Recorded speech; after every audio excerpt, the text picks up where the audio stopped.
finishes off in style. India lift the World Cup after 28 years.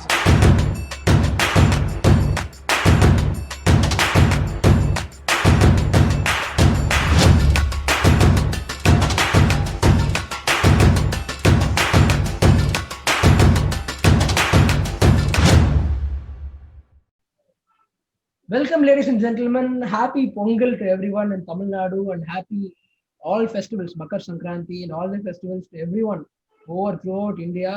So, we have come to the analysis phase of the fourth test match between India and Australia. It was a decider match. Series draw இருக்கு 1-1 இருக்கு.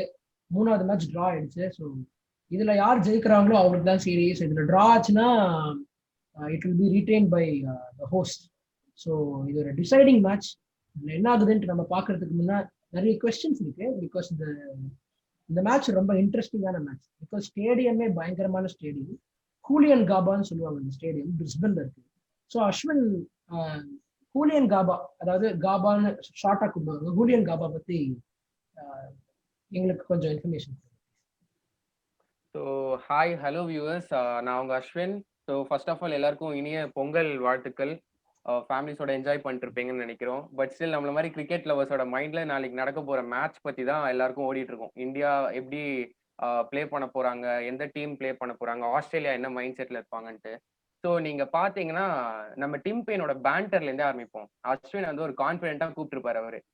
You come to our fortress அப்படின்ற மாதிரி. காபாக்கு நீ வாடா, நான் பாத்துக்கிறேன்டா அப்படின்ற மாதிரி சொல்லியிருப்பாரு அவரு. ஸோ காபா ஏன் வந்து they call it the Australian fortress அப்படின்னு பாத்தீங்கன்னா, they have an unbeaten streak of 30 match wins-ங்க. ஓகேவா? லாஸ்ட் பாஸ்ட் கேப்டன்ஸ் பாத்தீங்கன்னா ஆலன் பார்டரோடைய காலத்துல இருந்தே ஆரம்பிச்சு ரிக்கி பாண்டிங் ஆட்டும், மைக்கேல் கிளார்க் ஆட்டும் அண்டில் டிம் பெயின், இப்போ வரைக்கும் they have maintained that streak of 30 matches unbeaten-ஆ. And ஓவராலா பாத்தீங்கன்னா they have won 40 matches. அங்க வந்து 60 matches கிட்ட ஆடி இருக்காங்க. அதுல 40 matches Australia won and 13 have been drawn. 8 தான் வந்து தோத்துருக்காங்க. அண்ட் தட் டூ லைக் அந்த காலத்துல நமக்கு வெஸ்ட் இண்டீஸ்லாம் தெரியும். Their and brutal pace attack and வேற லெவல் விவியன் ரிச்சார்ஜ் அந்த சைட்லாம் இருந்து ஒரு டீம். ஸோ அந்த மாதிரி லைக் ஒரு பெரிய டீம்ஸ் கிட்ட தான் தே ஹேவ் லாஸ்ட். மற்றபடி பார்த்தீங்கன்னா Australia have very good record and அதான் சொன்ன மாதிரி 30 மேட்சஸ் அன்பீட்டன் ஆடி இருக்காங்க. So that's why it's called the fortress of Australia and they have very good record there. And கேபோடைய லைக் பாஸ்ட் பிக்சர்ஸ் அந்த record பார்த்தீங்கன்னா ஆஸ்திரேலியன் பேட்ஸ்மேன் இன்னும் favour பண்ணும், Australian batsman and the bowler, because they're used to this hard wicket. Actually நல்ல ஒரு bouncy pitch தான் they would have played right from their young careers. So Australian பேட்ஸ்மேனுக்கு it's going to be very good. And visiting டீம்ஸ்க்கு they might have to adapt to the pitch. Like டஃப்னு சொல்ல மாட்டேன், Babar Azam century அடிச்சிருக்காங்க like பாகிஸ்தானுக்கு இங்க வந்தப்போ. So if the batsman visiting team can adapt to the pitch, they could also have a good chance என்ன பொறுத்த வரைக்கும். So thank you Ashwin. பயத்தை உண்டாக்கிட்டீங்க இந்தியன் ஃபேன்ஸ் மனசுல. காபா வந்து ஆஸ்திரேலியாவோட ஃபோர்ட்ரஸ் அப்படின்னு கரெக்டா சொன்னீங்க. ஏன்னா ஒரு கோட்டை தான். அதனால தான் டிம் பெயின் நீங்க சொன்ன மாதிரி அவ்வளோ கான்ஃபிடென்ட்டா நீ வாடா எங்க ஏரியாவுக்கு வாடா அப்படின்ட்டு கூப்பிட்டுருக்காரு. அதனால நம்ம டீமுக்கு வந்து கொஞ்சம் பிரச்சனை இருக்கு. ஐ மீன் இந்தியன் டீமுக்கு வந்து there are a few issues. அது வந்து இன்ஜுரி இஷ்யூஸ் வந்து ஒரு பெரிய மேஜர் கன்சர்ன். ஏன்னா அப்பப்போ ஆளுக்கு இன்ஜுரி ஆயிடுறாங்க. சாய் பிரசாந்த் போன வீடியோல ரொம்ப அழகா சொன்னாங்க, வசூல் ராஜா வார்டு மாதிரி எல்லாரும் போய் படுத்துட்டு இருக்காங்க அப்படின்னு. ஐசியூவா எஸ்சிஜின்னு தெரியலன்னு சொல்லிட்டு இருந்தாரு அவரு. ஆமா. ஸோ அதனால மறுபடியும் 2 பிளேயர் ரூல் அவுட் ஆயிட்டாங்க. Raghav, can you give us an insight? Like வந்து இந்த இன்ஜுரிஸ் வந்து இந்தியன் டீம் அஃபெக்ட் பண்ண மாதிரி what is the impact of this? Thank you, Sushruth. So, as you have mentioned, Gaba is technically the Australian quotient is one that is absolutely right. So, upon number, when we as viewers, we would obviously expect the Indian team to step into the field with the best 11. And at this point in time, injuries, I don't really know what kind of 11 Rahane might be able to come up with. I just like to quickly list down the players who have been injured, just to go up with a summary. Ishant Sharma with an abdominal injury. Rohit Sharma, who had hamstring, though he is back now. Mohammad Shami has a fracture. Umesh Yadav, calf muscle. Ravindra Jadeja, dislocated thumb. Hanuma Vihari, grade 2 hamstring injury. Bumrah has an abdominal strain. Pant with the elbow injury. KL Rahul, wrist injury. Mayank Agarwal with a potential hairline fracture. Ashwin with a potential back injury. இப்போ இதுல என்ன observe பண்ண முடியும்னா இது வச்சு literally ஒரு playing 11 போடலாம், ஒரு Indian இன்ஜியர்டு playing 11, a competitive 11 and I'd say. And what we can observe from this is it's technically the entire major bowling attack. Ishant Sharma, Mohammad Shami, Umesh Yadav, Jadeja, Bumrah, and then Ashwin, all these are your star bowlers. So when all it's very unfortunate, but then I'm saying all your star bowlers are out. It's really confusing as to what kind of a bowling attack Rahane might actually choose, which is very worrying. However, with the likes of Natarajan and Washington Sundar, who are very good players, and Navdeep Saini and Siraj, who've been performing well, there's a small ray of hope that I wouldn't call them inexperienced, but because that's a very negative word, I would say relatively new players. I have a very small hope that these players would eventually step up and make a good game for India and actually strengthen the bowling attack and show a newer face of Indian bowling to the world eventually. So that's one ray of hope that I have. And of course, the injury is surely going to hurt India. And though people say that it's going to affect chances and all, I would rate it as a 50-50 because of the potential talent that the Indian bowling lineup has. So as of now, I feel it's going to be a very strong competition in India and Australia in the 4th test, and probably in the history of test cricket, you can say that this is going to be a very competitive and a very jaw-dropping match in Sola. Correct, Raghav. நீங்க அந்த injury லிஸ்ட்டை வந்து ஃபுல்லா சொன்னீங்க.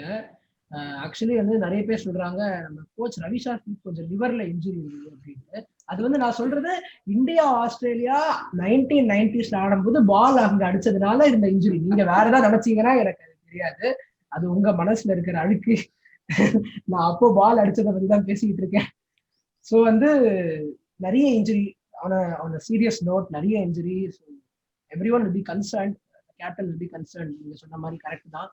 ஆனா அதே போல that was really positive point. எல்லாருமே நியூ பிளேயர்ஸ்னால ஈவன் ஆஸ்திரேலியாவுக்கு வந்து எக்ஸ்பீரியன்ஸ் கிடையாது இவங்க அகேன்ஸ்டா ஆடி.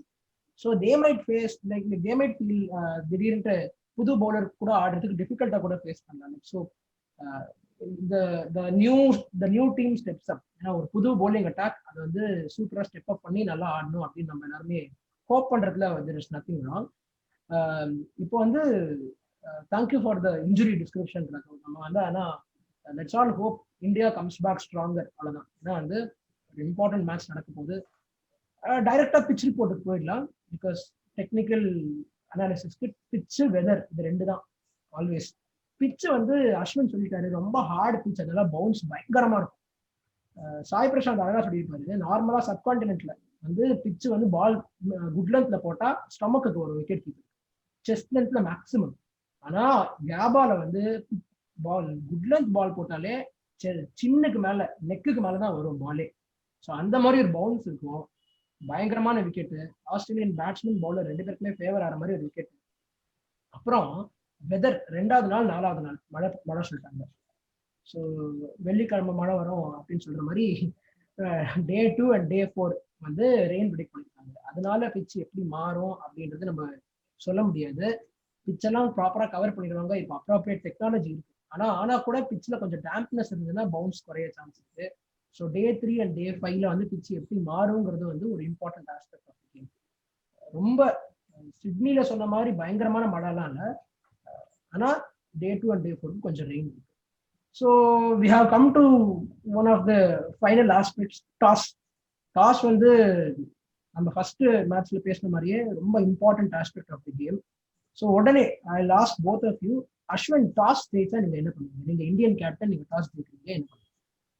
Okay, so whether if I'm Indian captain or Australian captain, toss jeicha, I would be batting first. Seeing the previous records and stats and பொறுத்த வரைக்கும் first batting team has had an advantage, but actually Gaba fortressன்றதுனால Australia anyways Australia have had that advantage, like ஒரு mental and ஒரு strength extra ஒரு advantage இருந்திருக்கு அவங்களுக்கு எப்பவுமே. And mostly tosses அவங்க ஜெயிச்சிருக்காங்க. டாஸ்ல பாத்தீங்கன்னா they have won the toss and choose batting. So என்னை பொறுத்த வரைக்கும் any team get in batting first and score some runs on the board and then put pressure on the next team, batting team. So என்னை பொறுத்த வரைக்கும் plus India வேற it will take time for them to adapt to the pitch. So கொஞ்சம் first batting எடுத்து if they could score some good runs, match ரொம்ப இன்ட்ரெஸ்டிங்கா இருக்கும். Raghav, what will you do if you win the toss? நீங்க என்ன பண்ணுவீங்க? As Ashwin has already mentioned, Nanu, as a captain, be it Australia or India, I guess it's a very wise call to bat first. Let me break it into two perspectives. First, from the Australian perspective, let's talk.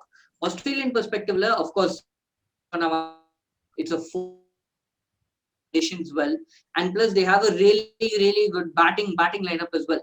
So இப்போ நீங்க social நீங்க explain பண்ண மாதிரி pitch வந்து of course நீ good லென்த்ல போட்டாலே chess லெவலுக்கு வரும் நீங்க சொன்னீங்க. ஸோ ஒரு பேட்டிங் லைனப்ல you need players who are comfortable playing on the back foot.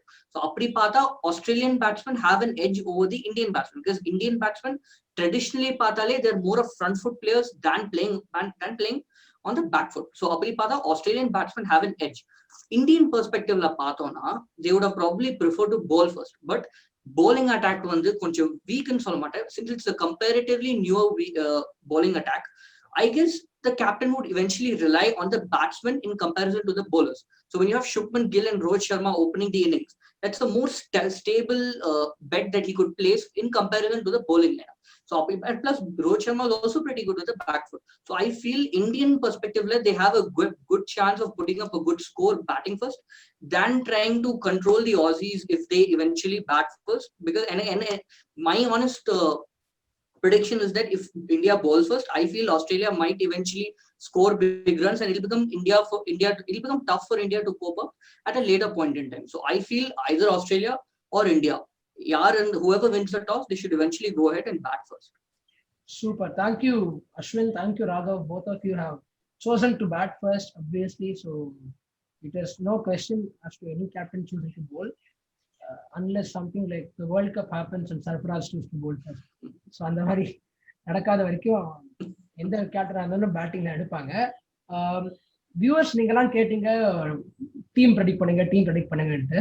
So நாங்க ஜோசியக்காரர்கள் கிடையாது, ஆனா எங்களோட இருந்த கொஞ்சம் நாலேஜ்ல வந்து நாங்க பிளேயிங் 11 ப்ரெடிக்ட் பண்ண போறோம். இதுல வந்து என்ன மாற்றங்களோ எந்த வேறு கருத்துக்கள் இருந்தாலும் கண்டிப்பா கமெண்ட்ஸ்ல கொடுங்க. உங்களோட பிளேயிங் 11 என்னன்னு நீங்க கமெண்ட்ஸ்ல போடுங்க. ஸோ நாங்க சொல்றதுலாம் பிளேயிங் 11 இருக்கும்ட்டு எங்களுக்கு நாங்க கான்ஃபிடென்ட்டா போல்டாலாம் சொல்ல மாட்டோம். நாங்க எங்களுக்கு தெரிஞ்ச இன்ஃபர்மேஷன், தெரிஞ்ச நாலேஜ் வச்சு நாங்க ஒரு பிளேயிங் 11 லாஸ்டா டிஸ்பிளே பண்றோம். ஸோ எந்த அளவுக்கு அக்யூரேட்டா இருக்குன்னு பார்க்கலாம். அது வரைக்கும் நெக்ஸ்ட் நாங்க உங்களுக்கு ஸ்ரீலங்கா இங்கிலாண்டோட ரிப்போர்ட்டோ ஆர் இந்தியா ஆஸ்திரேலியா ரிப்போர்ட்டோ எது ஃபர்ஸ்ட் முடியுதோ அதுக்கு நாங்க உங்க கூட நாங்க வரோம். Till that it is Sushmit Nayak, Ashwin Anand and Raghav Saminathan signing off from please cricket. Like பண்ணுங்க, ஷேர் பண்ணுங்க, சப்ஸ்கிரைப் பண்ணுங்க, உங்க ஃப்ரெண்ட்ஸ்க்குலாம் ஷேர் பண்ணுங்க. Thank you very much and once again எல்லாருக்கும் happy Pongal. Thank you, bye. Hello viewers, நான் உங்க அஸ்வின். ஸோ நம்ம வந்து பிரீட் கிரிக்கெட் எங்களுடைய predicted 11 for both the sides வந்து we are going to see. So what changes we are going to see and how these players are going to impact அப்படின்ற மாதிரி நம்ம டக்குன்னு பார்த்துடலாம். ஸோ இந்தியாவில் சேஞ்சஸ்ன்னு பார்த்தீங்கன்னா, I am expecting maybe Washington Sundar to come in instead of Ravindra Jadeja and Jasprit பும்ராக்கு பதிலாக ஷர்துல் தக்கூர் வரலாம் அப்படின்னு நான் நினைக்கிறேன். அண்ட் அதே மாதிரி so my playing 11 would be Rohit and Gill as opening pair, and Pujara and Rahane, and then Pant as a pure batsman in the Vati, and Saha as the keeper, and Ashwin, Washi, Saini, and Siraj and Thakur in the lower end.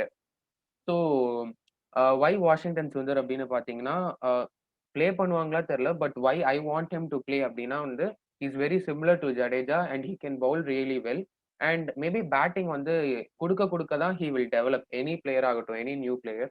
And then why I have chosen Thakur instead of T Natarajan பாத்தீங்கன்னா, Thakur can also bat. இப்போ இந்த காபா போற மேட்ச்ல வந்து it's going to be tough and Australian பவுலர்ஸ்க்கு இன்னும் suit ஆன ஒரு condition. So they might even take some crucial wickets in the early. ஓகேங்களா? ஸோ நம்ம அதை பேலன்ஸ் பண்றதுக்கு if we have depth in our batting, I think it will be good. And bowling பொறுத்த வரைக்கும் Ashwin, Washington Sundar, and then Siraj, Saini, and Thakur. All these bowlers, I think they can manage well, and maybe they might even step up to the occasion. So batting என்ன பொறுத்தவரைக்கும் will mostly depend on the top order. Gill and Rohit Sharma கண்டிப்பா any one of them has to go big, and Rahane and Pujara also அவங்க experience இந்த இடத்துல show பண்ணா it will take the pressure of the newcomers. And Australian சைட்ல என்ன changes அப்படின்னு பாத்தீங்கன்னா, Marcus Harris comes in for Will Pucovski. He's a dynamic left-hand opening batsman. Warner கூட நல்லா பார்ட்னர்ஷிப் ஆடி இருக்காங்க ஆல்ரெடி பாஸ்ட்ல. And then as expected, we could expect Steve Smith and Marnus Labuschagne again to shine. And then bowling la பாத்தீங்கன்னா Pat Cummins, Mitchell Stark and also Hazelwood மூணு bowlersமே they produce good bounce. So என்னை பொறுத்த வரைக்கும் Australia have the advantage, but India will definitely take it up to them and maybe they could also surprise us. Thank you for watching.